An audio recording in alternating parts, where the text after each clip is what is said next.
ಎಲ್ಲರಿಗೂ ನಮಸ್ಕಾರಗಳು. ಆತ್ಮೀಯ ವಿದ್ಯಾರ್ಥಿ ಮಿತ್ರರೇ, ನಾನು ಪ್ರೊಫೆಸರ್ ಪಿ ಎಂ ಚೋಗ್ಲಾ. ಇವತ್ತಿನ ಎಪಿಸೋಡ್ನಲ್ಲಿ ಚರ್ಚೆ ಮಾಡ್ತಕ್ಕಂಥ ವಿಷಯ BA 5th ಸೆಮಿಸ್ಟರ್ಗೆ ಸಂಬಂಧಪಟ್ಟಿರುವಂತೆ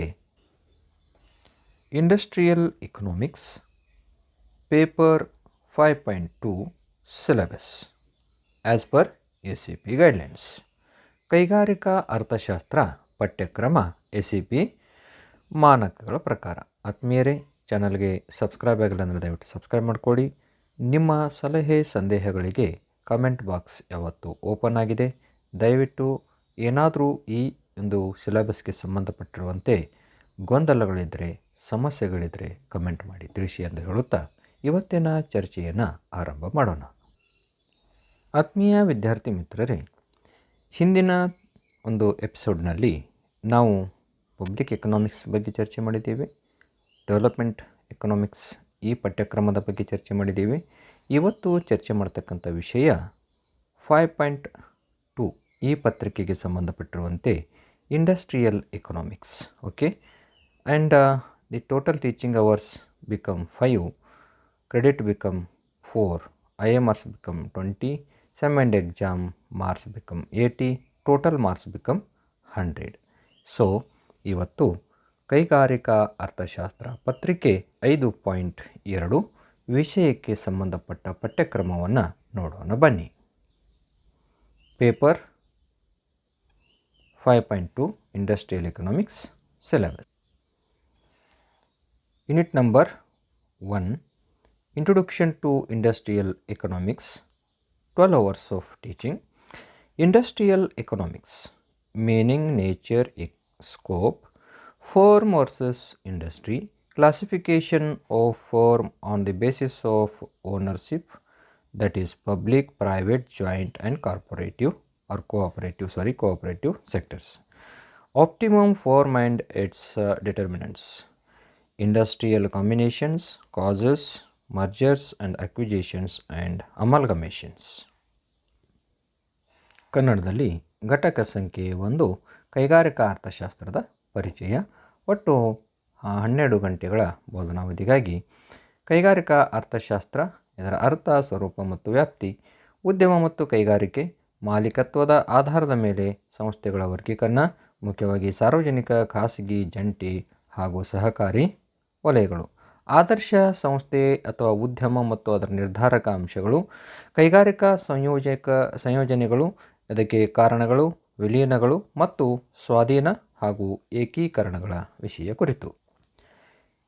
unit number 2, industrial development and industrial location, 14 hours of teaching.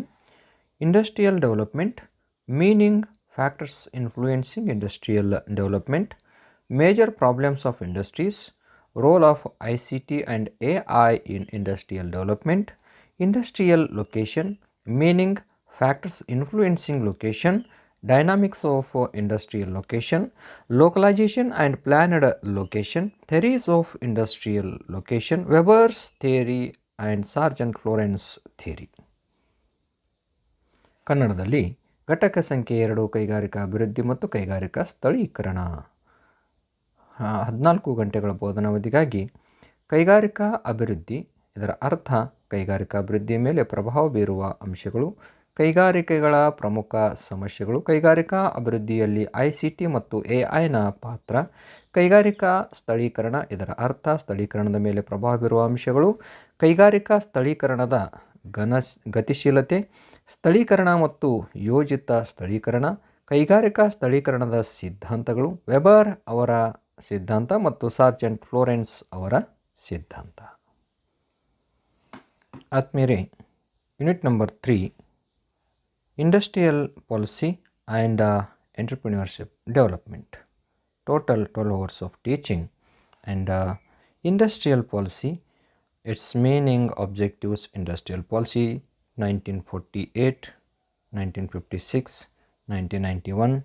LPG, entrepreneurship development, its meaning, objectives, PMEGP, Make in India, the National Policy for Skill Development and Entrepreneurship 2015, National Skill Development Mission. ಕನ್ನಡದಲ್ಲಿ ಹೇಳುವುದಾದರೆ ಆತ್ಮೀಯರೇ, ಘಟಕ ಸಂಖ್ಯೆ 3 ಕೈಗಾರಿಕಾ ನೀತಿ ಮತ್ತು ಉದ್ಯಮಶೀಲತೆಯ ಅಭಿವೃದ್ಧಿ. 12 ಗಂಟೆಗಳ ಬೋಧನಾವಧಿಗಾಗಿ ಕೈಗಾರಿಕಾ ನೀತಿ, ಇದರ ಅರ್ಥ, ಉದ್ದೇಶಗಳು. ಕೈಗಾರಿಕಾ ನೀತಿಗಳಲ್ಲಿ ಮುಖ್ಯವಾಗಿ 1948, 1956, 1991ರ ಕೈಗಾರಿಕಾ ನೀತಿಗಳು. LPG ಇದರ ಕುರಿತಾಗಿಯೂ ಕೂಡ ಚರ್ಚೆ ಮಾಡಬೇಕು. ಹಾಗೆಯೇ ಉದ್ಯಮಶೀಲತೆಯ ಅಭಿವೃದ್ಧಿ, ಇದರ ಅರ್ಥ, ಉದ್ದೇಶ. PMEGP ಮೇಕ್ ಇನ್ ಇಂಡಿಯಾ, ಕೌಶಲ್ಯ ಅಭಿವೃದ್ಧಿ, ಅಭಿವೃದ್ಧಿಶೀಲತೆಯ ರಾಷ್ಟ್ರೀಯ ನೀತಿ 2015, ರಾಷ್ಟ್ರೀಯ ಕೌಶಲ್ಯ ಅಭಿವೃದ್ಧಿ mission. Dear students, unit number 4, Industrial Growth in India, 12 hours of teaching.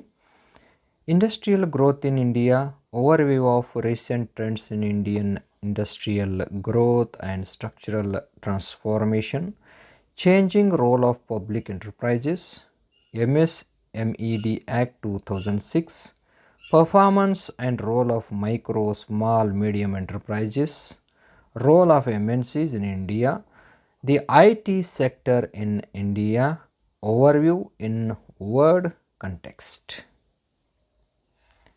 ಘಟಕ ಸಂಖ್ಯೆ 4 ಭಾರತದಲ್ಲಿ ಕೈಗಾರಿಕಾ ಬೆಳವಣಿಗೆ.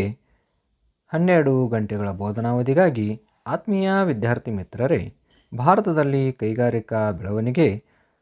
ಭಾರತದ ಕೈಗಾರಿಕಾ ಬೆಳವಣಿಗೆಯ ಇತ್ತೀಚಿನ ಒಲವುಗಳು ಮತ್ತು ರಚನಾತ್ಮಕ ರೂಪಾಂತರದ ಸಮಗ್ರ ನೋಟ, ಸಾರ್ವಜನಿಕ ಉದ್ಯಮಗಳ ಬದಲಾಗುತ್ತಿರುವ ಪಾತ್ರ, ಸೂಕ್ಷ್ಮ, ಸಣ್ಣ ಮತ್ತು ಮಧ್ಯಮ ಉದ್ಯಮಗಳ ಅಭಿವೃದ್ಧಿ ಕಾಯ್ದೆ 2006, ಸೂಕ್ಷ್ಮ, ಸಣ್ಣ, ಮಧ್ಯಮ ಉದ್ಯಮಗಳ ಕಾರ್ಯಕ್ಷಮತೆ ಮತ್ತು ಪಾತ್ರ, ಭಾರತದಲ್ಲಿ ಬಹುರಾಷ್ಟ್ರೀಯ ಕಂಪನಿಗಳ ಪಾತ್ರ, ಜಾಗತಿಕ ಸನ್ನಿವೇಶದಲ್ಲಿ ಭಾರತದ IT ವಲಯ.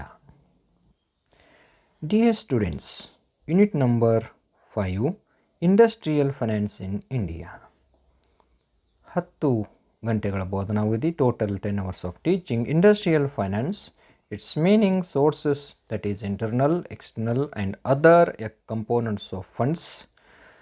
Role of commercial banks, that is IDBI, SIDBI, IFCI, ICICI, SFCs, Mudra, FDI, its meaning, merits and demerits.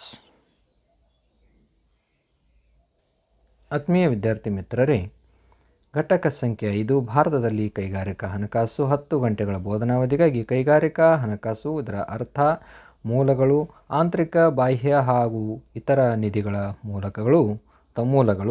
ಆಮೇಲೆ ವಾಣಿಜ್ಯ ಬ್ಯಾಂಕುಗಳು, ಇದರಲ್ಲಿ IDBI, SIDBI, IFCI, ICICI, SFCs, Mudra ಇವುಗಳ ಪಾತ್ರ. FDI ಇದರ ಅರ್ಥ, ಗುಣ, ದೋಷಗಳನ್ನು ಕುರಿತಾಗಿ ನಾವು ಚರ್ಚೆ ಮಾಡ್ತಕ್ಕಂಥದ್ದು. Dear students, some of the most important reference books are there, that is Bharatwal RR, Industrial Economics, an introductory textbook, okay, and Singh and Sadhu, Industrial Economics, that is Himalaya Publication House. Rudar Dutt and KPM Sundaram, Indian Economy. SC Kuchhal, Industrial Economy of India. Then Purnima M. Charanthimat, Entrepreneurship Development and Small Business Enterprises. Government of India, that's publication. And Economic Survey of India, the Government of India, that is the publication. Economic Survey of India, the annual report can be published by Ministry of Finance, Government of India, New Delhi. Okay, these English medium books you can refer for better result. Okay, ಆತ್ಮೀಯ ವಿದ್ಯಾರ್ಥಿ ಮಿತ್ರರೇ, ಇನ್ನು ಕನ್ನಡ ಮಾಧ್ಯಮದ ವಿದ್ಯಾರ್ಥಿಗಳು ಭಾಳಷ್ಟು ಜನ ನನಗೆ WhatsApp ಮಾಡಿ ಆಮೇಲೆ ಫೋನ್ ಕಾಲ್ ಮಾಡಿ ಕೇಳ್ತಾ ಇರ್ತೀರಿ, ಸರ್ ನಮಗೆ ಅಧ್ಯಯನ ಸಾಮಗ್ರಿ ಸಿಗ್ತಾ ಇಲ್ಲ ಅಂಥೇಳಿ. ಹೌದು ಆತ್ಮೀಯರೇ, ಅಷ್ಟೇ ಸತ್ಯವಾಗಿದೆ ಮತ್ತು ವಾಸ್ತವಿಕವಾಗಿದೆ. ಯಾಕಂತಂದರೆ ಕಾರಣಾಂತರಗಳಿಂದ ಒಂದು ಪಠ್ಯಕ್ರಮದಲ್ಲಿ ದಿಢೀರನೆ ಅದರ ಮೇಲಿಂದ ಮೇಲೆ ಬದಲಾವಣೆ ಆಗುವಂತಹ ಒಂದು ಸಂದರ್ಭ ಬಂದಿರೋದ್ರಿಂದ ಇಲ್ಲಿ CBCS, ಆಮೇಲೆ NEP, ಆಮೇಲೆ SEP ಇವುಗಳ ಗೊಂದಲಾತ್ಮಕ ನೀತಿಯಿಂದಾಗಿ ಏನಾಗಿದೆ ಅಂತಂತಂದರೆ ಬರಹಗಾರರಲ್ಲಿ ಸ್ವಲ್ಪ ಏನಾಗಿದೆ, ಹಿನ್ನಡೆ ಉಂಟಾಗಿದೆ. ಅದನ್ನು ನಾವೆಲ್ಲರೂ ಒಪ್ಕೊಳ್ಳೇಬೇಕು. ಹೀಗಾಗಿ ವಿದ್ಯಾರ್ಥಿ ಮಿತ್ರರಲ್ಲಿ ಏನಾಗಿದೆ ಅಂತಂದರೆ ಆತಂಕ ಉಂಟಾಗಿದೆ. ಇಲ್ಲಿ ಅಧ್ಯಯನ ಸಾಮಗ್ರಿ ಸರಿಯಾಗಿ ಸಿಗ್ತಾ ಇಲ್ಲ ಅಂಥೇಳಿ. ಹೌದು, ಆತಂಕಗೊಳ್ಳುವ ಅವಶ್ಯಕತೆ ಇಲ್ಲ ಆತ್ಮೀಯ ವಿದ್ಯಾರ್ಥಿ ಮಿತ್ರರೇ. ಕೆಲವೊಂದು ಲೈಬ್ರರಿಗಳಲ್ಲಿ ನಮ್ಮ ಕೆ ಡಿ ಬಸವ ಸರ್ ಅವ್ರದ್ದು ಬುಕ್ ಸಿಗ್ತಾ ಇದೆ, ಕೈಗಾರಿಕಾ ಅಭಿವೃದ್ಧಿ, ಕೈಗಾರಿಕಾ ಅರ್ಥಶಾಸ್ತ್ರ ಅಂತಕ್ಕಂಥದ್ದು. ಅದು ಚೆನ್ನಾಗಿದೆ. ಇನ್ನು ಆಂಗ್ಲ ಮಾಧ್ಯಮ ವಿದ್ಯಾರ್ಥಿಗಳಿಗಂತೂ ಏನೂ ಕೊರತೆ ಇಲ್ಲ, ಸಾಕಷ್ಟು ರೆಫರೆನ್ಸ್ ಸಿಗ್ತಾ ಇದೆ. ಇನ್ನು ನಿಮಗೆ ನೋಟ್ಸೇ ಬೇಕು ಅಂತಂತಂದರೆ according to syllabus from first unit to last unit ಎಲ್ಲ ಸಮಗ್ರವಾಗಿರ್ತಕ್ಕಂತಹ ನೋಟ್ಸ್ ಬೇಕು ಅಂತಂತಂದರೆ ದಯವಿಟ್ಟು ಇಲ್ಲಿ ಕಾಣ್ತಕ್ಕಂತಹ ಒಂದು ಸಂಖ್ಯೆಗೆ ವಾಟ್ಸಪ್ ಮಾಡುವ ಮೂಲಕ ನೀವೇನು ಮಾಡ್ಬೋದು, ಪ್ರಿಂಟೆಡ್ ಮತ್ತು PDF ಪೇಯ್ಡ್ ವರ್ಷನ್ಸ್ ಅತಿ ಕಡಿಮೆ ಬೆಲೆಗೆ ಸಿಗ್ತಾ ಇದೆ. 9964791356 ಈ ಸಂಖ್ಯೆಗೆ ನೀವು ವಾಟ್ಸಪ್ ಮಾಡುವ ಮೂಲಕ ನಿಮಗೇನಾದರೂ ಪ್ರಿಂಟ್ ಬೇಕು ಅಂದರೆ ಅಂಚೆ ವಿಳಾಸವನ್ನು ಕಳಿಸಿ, ಇನ್ಸ್ಟಂಟ್ PDF ಬೇಕು ಅಂತಂತಂದರೆ ನಿಮ್ಮ ನಂಬರನ್ನು ಕಳಿಸಿ, ಅದಕ್ಕೆ ಸ್ವಲ್ಪ ಬೆಲೆ ಇರುತ್ತದೆ, ಬೆಲೆಯನ್ನು ಕೊಟ್ಟು ನೀವು ಕೊಂಡ್ಕೊಳ್ಬೋದು. ಓಕೆ, ಹೀಗಾಗಿ ಆತ್ಮೀಯ ವಿದ್ಯಾರ್ಥಿ ಮಿತ್ರರೇ, ಭಾಳಷ್ಟು ಜನ ಕರ್ನಾಟಕದಾದ್ಯಂತ ನಿಮ್ಮ ಪ್ರೀತಿಯನ್ನು ತೋರಿಸಿದ್ದೀರಿ. ಭಾಳಷ್ಟು ಜನ ಯಾಕಂತಂದರೆ ಇವತ್ತಿನ ದಿನ ಕನ್ನಡದಲ್ಲಿ ಒಂದು ಅಧ್ಯಯನ ಸಾಮಗ್ರಿಯನ್ನು ತಯಾರು ಮಾಡೋದು ಅಂತಂತಂದರೆ ಅಷ್ಟೇ ಒಂದು ಸಮಯವನ್ನು ತೆಗೆದುಕೊಳ್ತದೆ, ಹಾಗೆ ಪೇಷನ್ಸ್ ಕೂಡ ಬೇಕಾಗ್ತದೆ. ಬರಹಗಾರರಲ್ಲಿ ಅದು ಇತ್ತೀಚಿನ ದಿನಗಳಲ್ಲಿ ಏನಾಗಿದೆ, ಸ್ವಲ್ಪ ಪಠ್ಯಕ್ರಮದಲ್ಲಿ ಮೇಲಿಂದ ಮೇಲೆ ಬದಲಾವಣೆ ಆಗುವ ಕಾರಣಕ್ಕಾಗಿ ಕಡಿಮೆ ಆಗಿದೆ ಅನ್ನುವಂಥದ್ದನ್ನು ಇಲ್ಲಿ ಒಪ್ಕೊಳ್ಳೇಬೇಕು. ಹೀಗಾಗಿ ನಿಮಗೇನಾದರೂ ಅಧ್ಯಯನ ಸಾಮಗ್ರಿ ಬೇಕು ಅಂತಂತಂದರೆ ಕೆಳಗೆ ಕೊಟ್ಟಿರ್ತಕ್ಕಂಥ ಸಂಖ್ಯೆಗೆ ವಾಟ್ಸಪ್ ಮಾಡುವ ಮೂಲಕ ಪಡಿಬಹುದು. ಹಾಗೆಯೇ ಆತ್ಮೀಯ ಮಿತ್ರರೇ, ಚಾನಲ್ಗೆ ಇನ್ನೂ ಸಬ್ಸ್ಕ್ರೈಬ್ ದಯವಿಟ್ಟು ಸಬ್ಸ್ಕ್ರೈಬ್ ಆಗಿ, ಶೇರ್ ಮಾಡಿ, ಲೈಕ್ ಮಾಡಿ ಮತ್ತು ನಿಮ್ಮ ಸಲಹೆ ಸಂದೇಹಗಳನ್ನು ಕಮೆಂಟ್ ಮಾಡಿ ತಿಳಿಸಿ ಅಂತ ಹೇಳುತ್ತಾ ಇಲ್ಲಿಗೆ ಈ ಒಂದು ಚರ್ಚೆಯನ್ನು ಮುಗಿಸೋಣ. ಮುಂದಿನ ವೆಬ್ಸೈಟ್ನಲ್ಲಿ ಮತ್ತೆ ಹೊಸ ವಿಷಯದೊಂದಿಗೆ ಭೇಟಿಯಾಗೋಣ. Thank you for watching. ನಮಸ್ಕಾರ.